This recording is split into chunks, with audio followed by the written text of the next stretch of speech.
ஒளிபரப்பில் ஏற்பட்ட தடங்களுக்கு வருந்துகிறோம் நேர்களே. அனைவருக்கும் வணக்கம். நீங்கள் இணைந்து கொள்வது இலங்கையின் முதற்தர செய்தி வழங்குனர் நியூஸ் ஃபர்ஸ்டின் பிரதான செய்திகளோடு நான் ஜெஃப்ரி ஜிபதாஷன். வணக்கம் அருணி. வணக்கம் ஜெஃப்ரி. சக்தி டிவி குளோபல் ஊடாக இணைந்திருக்கும் சர்வதேச நேயர்களையும் சந்திப்பதில் மிக்க மகிழ்ச்சி. உங்களோடு இணைந்து கொள்ளும் நான் அருணி ரேஷா அருளானந்தம். அருண், இன்றைய தினம் வரலாற்றில் பதிய வேண்டிய ஒரு நாள் இல்லையா? ஆம் ஜெஃப்ரி, மக்கள் சக்தி 100 நாட்கள் திட்டத்தின் 100வது நாள் இன்றாகும். இதனை முன்னிட்டு நாட்டினுடைய அனைத்து பகுதிகளிலும் மக்களுடைய கொண்டாட்டங்கள் களை காட்டியிருந்தது. ஆம் ஜெஃப்ரி, அந்த வகையில் இந்த கொண்டாட்டங்களில் கலந்து கொள்வதற்காக நியூஸ் ஃபர்ஸ்ட் குழாத்தினர் கூட அழைக்கப்பட்டிருந்தனர். அந்த வகையில் அவர்களும் சென்று இன்றைய நாளை மேலும் சிறப்பித்திருந்தனர். முதலில் தலைப்புச் செய்திகள். முறிகள் விநியோகம் தொடர்பிலான அறிக்கை வெளியாகுவதற்கு சில வலுவியானங்கள் இருக்கையில் அர்ஜுன் மகேந்திரன் நாட்டிலிருந்து வெளியேறியுள்ளார். முறிகள் விநியோகம் தொடர்பில் பல்வேறு தரப்பினரும் விமர்சனம். ජනාධිපතිතුමා තමයි රටේ විධායකයේ නායකයා. ජනාධිපතිතුමා විධායකයේ ප්‍රධානියා. ඒ ඔක්කොම පරදුවට දාලා අපි හදපු ඔබතුමාගේ ආණ්ඩුව හරි දේ කරන්න බය වෙන්නේ නැහැ කියලා මේ රටේ ජනතාවට පෙන්වන්න මෙන්න ඔබතුමාට අවස්ථාව. வன்வரி திருத்தம் நவம்பர் 1ஆம் தேதி முதல் அமலில். ஜனாதிபதி மைத்ரிபால சிறிசேன இன்று கண்ணூர் விவசாய ஆராய்ச்சி நிலையத்துக்கு சென்றிருந்தார். பேராதனை பிரதேசத்திற்கு சென்றிருந்த ஜனாதிபதி கண்ணூர் விவசாய ஆராய்ச்சி நிலையத்தினை பார்வையிட்டார். நிறுவனத்தில் பயிற்சி பாடநெறி முன்னெடுக்கும் மாணவர்களுடன் இதன்போது ஜனாதிபதி கலந்துரையாடினார்.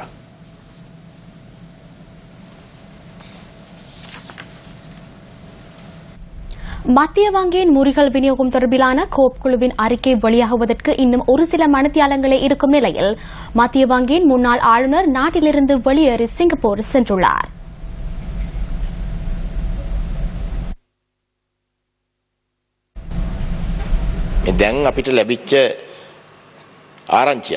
மத்திய வங்கியின் முறைகள் விநியோகம் தொடர்பிலான கோப் குழுவின் அறிக்கை நாளை பாராளுமன்றத்தில் சமர்ப்பிக்கப்பட உள்ளது.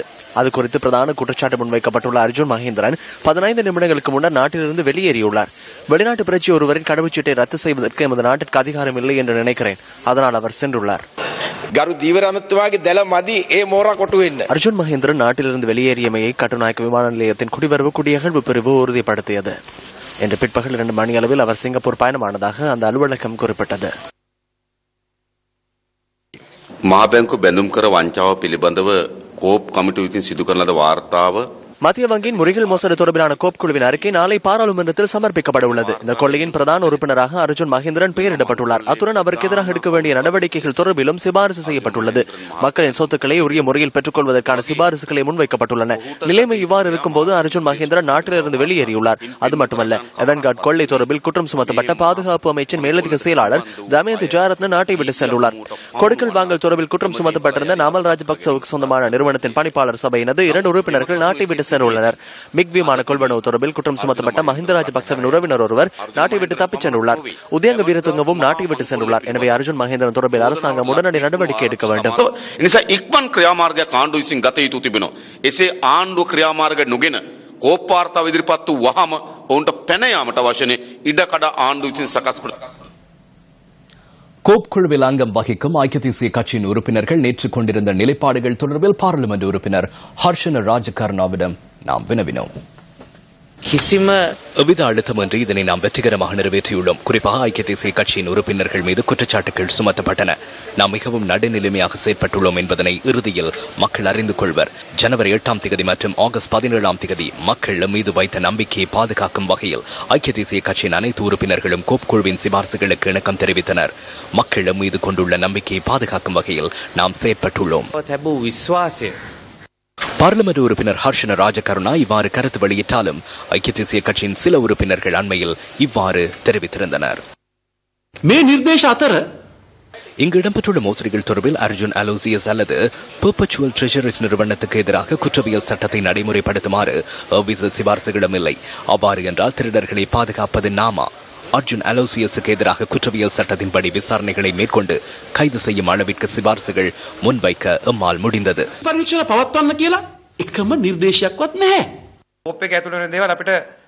கோப் குழுவிற்குள் இடம்பெறும் விடயங்களை தெளிவுபடுத்தும் உரிமை எமக்கு இல்லை. தற்போது பேசும் சிலருக்கு கோப் குழு தொடர்பில் போதிய தெளிவில்லை. ஊடக நிறுவனங்கள், குறிப்பாக நான் நன்கு அறிந்த ஊடக நிறுவனம் ஒன்று தொடர்ந்து எனக்கு சேறு பூசுகிறது. இதனை இடைநிறுத்துவதாக கூறுகின்றனர். எவ்வாறு தெரியும்? நாமும் கோப் குழுவிற்குள்ளே உள்ளோம். கோப் குழுவில் உள்ளோர் தமக்கு தேவையான விடயங்களை உள்வாங்க முடியும். அந்த சிபார்சுகளை அங்கு உள்ளன. வேண்டிய விடயங்களை கூற முடியும். அவை அனைத்தையும் ஒன்று சேர்த்து சட்டம் மூலம் முன்வைக்கப்பட்டுள்ளது. அதன் பின்னர் சட்டபூர்வமான ஆவணங்கள் பரிசோதிக்கப்படும். அதனை அடுத்து உண்மையான நிலையை ஐக்கிய தேசிய கட்சியின் உறுப்பினர்கள் வெளியிடுவர். தலைவரின் அறிக்கை ஒன்று இல்லை. அதனை புரிந்து கொள்ளுங்கள். குழுவின் அறிக்கையை தலைவரை முன்வைப்பார். மத்திய வங்கியின் முறிகள் விநியோகம் தொடர்பிலான கோப் குழுவின் அறிக்கை நாளை பாராளுமன்றத்தில் சமர்ப்பிக்கப்பட உள்ளதாக அந்த குழுவின் தலைவர் சுனில் ஹந்துனெந்தி தெரிவித்துள்ளார். நேற்றிரவு இடம்பெற்ற கோப் குழுவின் நீண்ட நேர கலந்துரையாடலின் பின்னர் இந்த தீர்மானம் எடுக்கப்பட்டுள்ளது. பொது முயற்சியாண்மைக்கான நிலையேற்குழு எனப்படும் கோப் குழு அதன் தலைவர் உள்ளிட்ட 23 பேரின் பங்கு பற்றுதலுடன் நேற்று பிற்பகல் கூடியது. நேற்று பிற்பகல் 2:30 மணியளவில் கூட்டம் ஆரம்பமானதுடன் வட் வரி திருத்தம் தொடர்பிலான வாக்கெடுப்பிற்கு மாத்திரம் சிறிய இடைவெளி வழங்கப்பட்டதுடன் பின்னர் தொடர்ந்து இரவு 8:30 மணி வரையும் நடைபெற்றது. அறிக்கையின் அனைத்து சிபார்சுகளுக்கும் கோப் குழுவின் அனைத்து உறுப்பினர்களும் இணக்கம் தெரிவித்தனர். அத்துடன் அறிக்கையை நாளை பாராளுமன்றத்தில் சமர்ப்பிப்பதற்கு ஏகமனதாக தீர்மானம் எடுக்கப்பட்டது. இதற்கு முன்னர் நடைபெற்ற கோப் குழு கூட்டத்தின் போது மற்றும் ஒருவரை தலைவர் ஆசனத்தில் அமர்த்திவிட்டு அதன் தலைவர் சுனில் ஹந்துனெத்தி வெளியேறி சென்றிருந்தார். கோப் குழுவில் அங்கம் வகிக்கும் ஐக்கிய தேசிய கட்சியின் உறுப்பினர்கள் கலந்துரையாடியிருந்தனர். அர்ஜுன் மகேந்திரனின் மருமகனின் நிறுவனத்துக்கு எதிராக விசாரணைகள் மேற்கொண்டு குற்றப்பத்திரம் தாக்கல் செய்வதற்கு நடவடிக்கை எடுப்பதாக பிரதி அமைச்சர் அஜித் பெரேரா குறிப்பிட்டிருந்தார். தலைவரின் அறிக்கை நாளை பாராளுமன்றத்தில் சமர்ப்பிக்கப்பட உள்ளது. ஐக்கிய தேசிய கட்சியின் உறுப்பினர்களுக்கு இறுதியில் கணக்காய்வாளர் நாயகத்தின் சிபார்சுகளையும் கோப் குழுவின் தலைவரின் சிபார்சுகளையும் ஏற்றுக்கொள்ள வேண்டிய நிலைமை ஏற்பட்டது.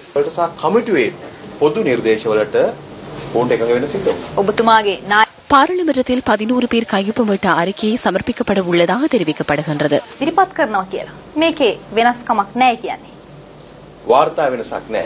இல்லை, அறிக்கையில் மாற்றமில்லை. 11 பேர் அல்ல, கோப் குழுவில் அல்ல, அனைவரும் இதற்கு இணக்கம் தெரிவித்துள்ளனர். முறைகள் விநியோகத்தின் போது எவ்வாறு மோசடி இடம்பெற்றிருக்கும், இதற்கு மத்திய வங்கியின் முன்னாள் ஆளுநரின் தலையீடு எவ்வாறு அமைந்தது, அதன் மூலம் நாட்டிற்கு எந்த அளவு நட்டம் ஏற்பட்டுள்ளது, மத்திய வங்கியின் ஆளுநரை தவிர வங்கி அதிகாரிகளும் இதனுடன் தொடர்பட்டுள்ளார்களா, இதுபோன்ற அனைத்து விடயங்களும் வெளிவரும். அத்துடன் அவர்களுக்கு வழங்க வேண்டிய தண்டனை குறித்தும் கோப் குழு சிபார்சு செய்துள்ளது. கோப் விசாரணைகளுக்கு விளைவிக்கப்பட்ட இடையூறுகளை வெளிப்படுத்துவதாக சுனில் ஹந்துனெத்தி அண்மையில் பாராளுமன்றத்தில் தெரிவித்தார். மத்திய வங்கியின் முறைகள் விநியோகம் தொடர்பிலான அறிக்கையை நான் பாராளுமன்றத்தில் சமர்ப்பிக்கும் போது என்ன நடைபெற்றது என்பதை முழுமையாக நான் கூறுவேன். அதிகமான விடயங்கள் வெளிவரும். 21 மாதங்களுக்கு முன்னர் இந்த திருட்டுச் சம்பவம் இடம்பெற்றுள்ளது. இவர்களை பாதுகாப்பதற்கு பல்வேறு செயற்பாடுகள் முன்னெடுக்கப்பட்டன. அவற்றை நாம் நாளை நாட்டிற்கு கூறுவோம்.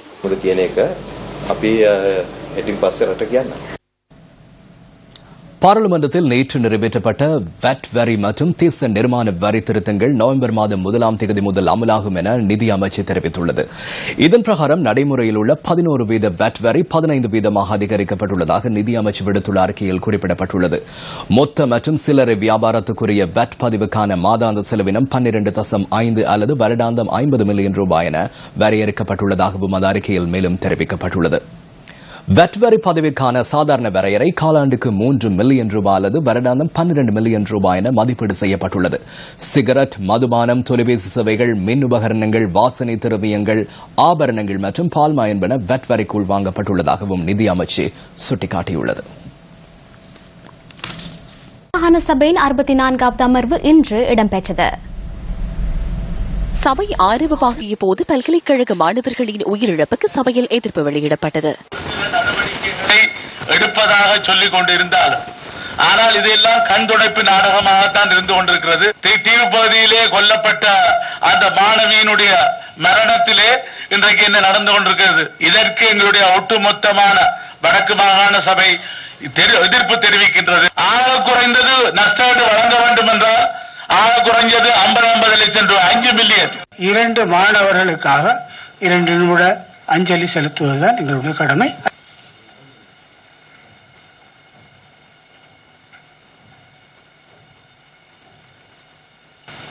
பிரதி அவை தலைவர் தெரிவு இல்லை. இது சம்பந்தமாக எங்களுடைய வடக்கு மாகாண சபையினுடைய மாண்புமிகு முதலமைச்சர் அவர்கள் அவைத்தலைவர் அவர்களுக்கு ஒரு வேண்டுகோளை விடுத்திருக்கிறார். இதுல ராணுவ ரகசியம் அல்ல. 6 பேர் கலந்து கொண்ட கூட்டத்திலே பெரும்பான்மை முடிவை வைத்து இன்றைக்கு எடுப்பதென்றும் அதை நான் சொல்லுகிறேன். முல்லைத்தீவு மாவட்டத்துக்கு தான் கொடுக்க வேண்டும் என்றால் கௌரவ ஜஃபாரை நாங்கள் முஸ்லிம் மக்களை ஒரு ஆளா நியமித்தும் நாங்கள் எங்களுடைய நல்லெண்ணத்தை காட்டலாம். எதிரானவர்கள் அல்ல.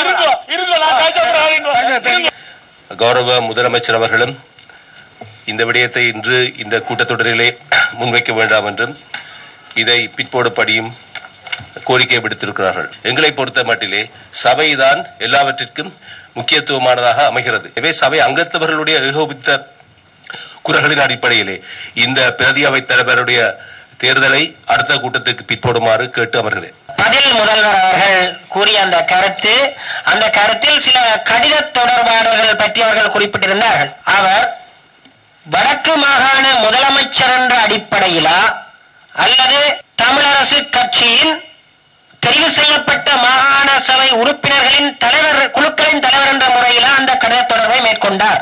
இந்த விடயத்தை பொறுத்தவரையில் வடமாகாண முதலமைச்சர் வெறும் உறுப்பினர் மட்டுமே. இந்த விடயத்தில் மாண்புமிகு முதலமைச்சர் அவர்கள் இங்கு பிரசன்னமாய் இல்லாவிட்டால் வாக்கெடுப்புக்கு விடப்படுகின்ற பொழுது ஒரு உறுப்பினரின் வாக்கு குறைவடையும். தமிழ் தேசிய கூட்டமைப்பினுடைய அத்தனை உறுப்பினர்களும் தமிழரசு கட்சியின் சின்னத்திலே போட்டியிட்டதனால் அவர்கள் அனைவரும் தமிழரசு கட்சி என்று சட்டப்படியாக இருக்கும். அவ்வாறு அவர் முதல்வரா என்று கேட்டார் என்ற அடிப்படையிலா இல்லையா என்கின்ற அந்த வார்த்தை பிரயோகம் என்பது அது மிக தெளிவானது. அவர்தான் முதல்வர். அவர் இங்கே பெரும்பான்மையினுடைய ஆதரவை பெற்றுக் கொண்டிருக்கிறார். மக்களுடைய பெரும்பான்மையை ஏற்கனவே பெற்றுக் கொண்டிருக்கிறார். ஆகவே அந்த வார்த்தை பிரயோகங்கள் இங்கே அனாவசியமான பிரச்சனையை சிறுமைப்படுத்தலை ஏற்படுத்துவதாகும். முதலமைச்சர் என்னை பொறுத்த வரைக்கும் இங்கே ஆளும் தரப்பினுடைய முதலாவது மனிதன். அவருடைய கருத்துக்கு நாங்கள் செவிசாய்க்கவில்லை என்பது நாங்கள் எங்களுக்குள்ளே உள்ள தனிப்பட்ட போட்டிகள் பொறாமைகள் போன்ற சின்ன சின்ன விஷயங்களை சபைக்குள்ளே கொண்டு வந்து சபையை அசிங்கப்படுத்துவதாக இருக்கக்கூடாது. அவர் அடுத்த அமர்விலே அவர் இதை பிற்போட கமலேஸ்வரன் அவர்கள் அதிகூடிய வாக்கான 18 வாக்குகளை பெற்று வடக்கு மாகாண சபையினுடைய பிரதி அவைத் தலைவராக தெரிவு செய்யப்படுகிறார். கிழக்கு மாகாண சபையின் 65வது அமர்வு இன்று இடம்பெற்றது. பல்கலைக்கழக மாணவர்களின் உயிரிழப்பு தொடர்பில் கண்டனம் தெரிவிக்கும் பிரேரணை உள்ளிட்ட 3 அவசர பிரேரணைகள் இன்றைய அமர்வின் போது கொண்டு வரப்பட்டன. யாழ் பல்கலைக்கழக மாணவர்களின் உயிரிழப்பு தொடர்பில் கண்டனம் தெரிவிக்கும் பிரேரணை மாகாண சபை உறுப்பினர் ஜனார்த்தனினால் கொண்டுவரப்பட்டதுடன் இதன்போது உயிரிழந்த மாணவர்களுக்கு 2 நிமிட மௌன அஞ்சலி செலுத்தப்பட்டது.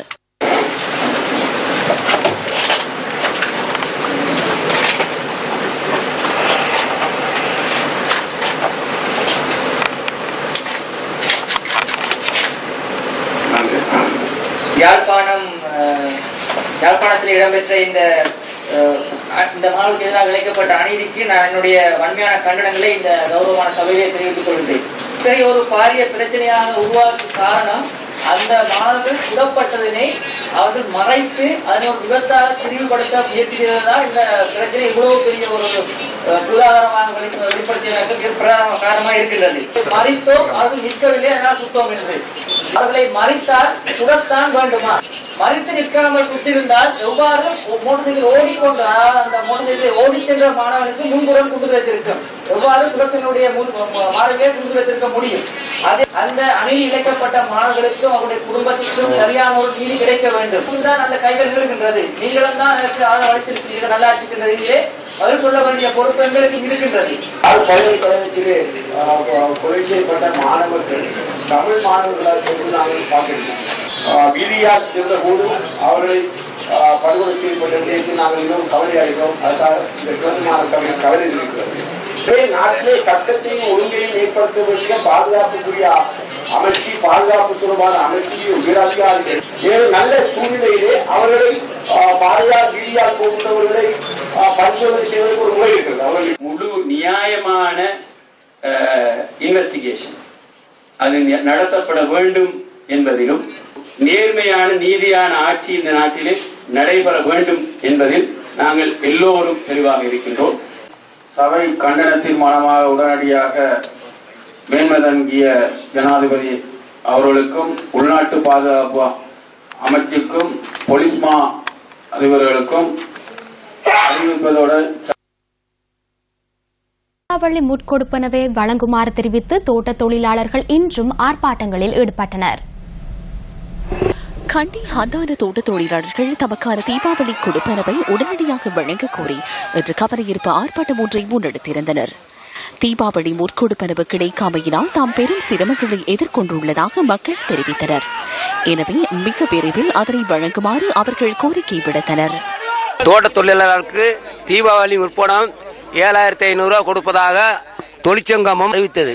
இதுவரை இந்த தோட்ட தொழிலாளருக்கு இந்த 7,500 பணம் இன்னும் முற்பணம் கொடுக்கப்படவில்லை.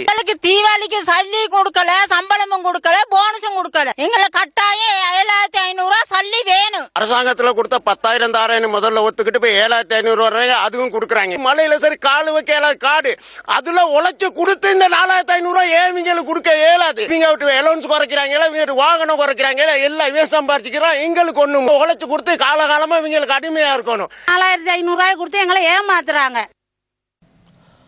மக்களின் துயரை துடைக்கும் மக்கள் சக்தி திட்டத்தை தொடர்ந்து முன்னெடுத்து செல்வதற்கு வரையறுக்கப்பட்ட கேபிட்டல் மகாராஜா நிறுவனம் தீர்மானித்ததை அடுத்து நாடு முழுவதும் இன்று கொண்டாட்டங்கள் ஏற்பாடு செய்யப்பட்டிருந்தன. கடந்த கால பகுதியில் குடிநீர், வீதி, பாலம், வடிகான், பொது மண்டபம் உள்ளிட்ட வசதிகளை பெற்ற மக்கள் நாடளாவிய ரீதியில் மக்கள் சக்தி 100 நாள் திட்ட பூர்த்தி நிகழ்வுகளை ஏற்பாடு செய்திருந்தார்கள். மக்கள் சக்தி 100 நாள் திட்ட பூர்த்தியை கிளிநொச்சி பரந்தன் அரசினர் தமிழ் கலவன் பாடசாலை மாணவர்களுடன் நியூஸ் ஃபர்ஸ்ட் இன்று கொண்டாடியது.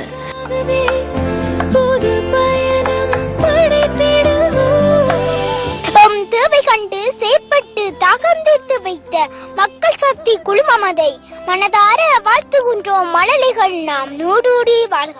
குதூகலத்துடன் பள்ளி பயணத்தில் தடம் பதித்து தலை நிமிர்ந்து நிற்கும் மக்கள் சக்தியே, தண்ணீரை காவும் சுமையை குறைத்தாய், சுகத்தை தந்தாய், தாகம் தீரும் போதெல்லாம் உன் நினைவை தந்தாய். கிளிநொச்சி செருக்கன் மக்களுக்கான குடிநீர் திட்டத்தின் நிர்மாண பணிகள் தற்போது முன்னெடுக்கப்பட்டு வருகின்றன. மக்கள் சக்தி 100 நாள் திட்டத்தின் 100வது நாள் பூர்த்தியை செருக்கன் மக்கள் பொங்கல் பொங்கி கொண்டாடினார்கள்.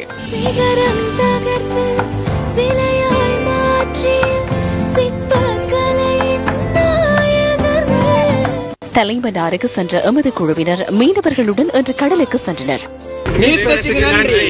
தலைமன்னார் பியர் இறங்குதுறை மீனவர்களுக்கான கழிவறை கட்டமைப்பு நிர்மாணிக்கப்பட்டமை மற்றும் 100 நாள் பூர்த்தியை மீனவர்கள் இவ்வாறு கொண்டாடினர்.